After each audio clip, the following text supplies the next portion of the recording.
শাহী কিচেনে সবাইকে স্বাগত বন্ধুরা। আমি গ্রাম বাংলার একটা নতুন রেসিপি নিয়ে হাজির হয়েছি আপনাদের সামনে। পাটের শাক ভালো করে বেছে ধুয়ে রেডি করে রেখেছি বন্ধুরা। এবার আমি কিভাবে রান্না বন্ধুরা, কড়াইয়ে আমি জল বসিয়ে দিয়েছি, তার মধ্যে লবণ হলুদ দিয়েছি, জল ফুটছে টকবক করে। এর মধ্যে আমি শাক দিয়ে দেব। শাক সেদ্ধ হয়ে যাবে, জল ফেলে দেব, তারপরে আবার রেসিপিটি আমি তৈরি করব। কিভাবে করব আপনাদের দেখাবো বন্ধুরা। তো বন্ধুরা, শাক সেদ্ধ হয়ে গেছে, এবার আমি জল ঝরিয়ে নেব।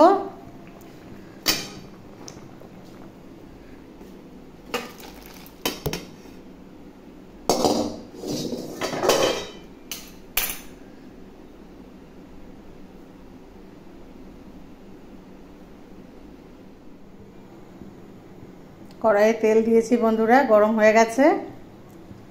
এর সাথে দিয়ে দেব পেঁয়াজ কুচি, রসুন কুচি, শুকনো লঙ্কার টুকরো এগুলো দিয়ে দিলাম।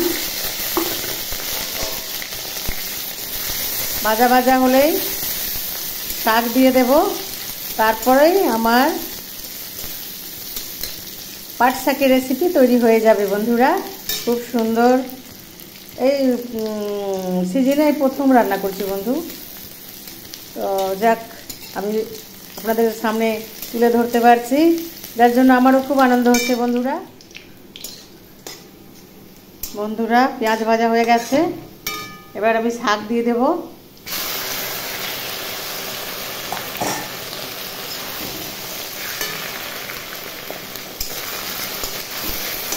গ্যাসের আঁচ কমিয়ে দিলাম বন্ধুরা। শাকটা একেবারেই গলে গেছে। খুব কচি শাক ছিল বন্ধুরা।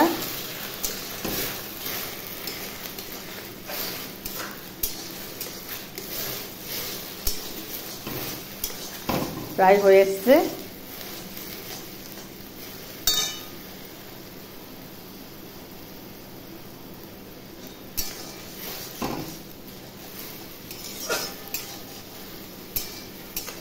পাট শাক হচ্ছে গ্রাম বাংলার জনপ্রিয় খাবার বন্ধুরা। আপনারাও এইভাবে তৈরি করবেন। খুব সুন্দর মুখরোচক একটা রেসিপি। কলাইয়ের ডাল দিয়ে হলে। শাক রেডি হয়ে গেছে বন্ধুরা, আমি শাক নামিয়ে নিলাম। খুব সুন্দর হয়েছে,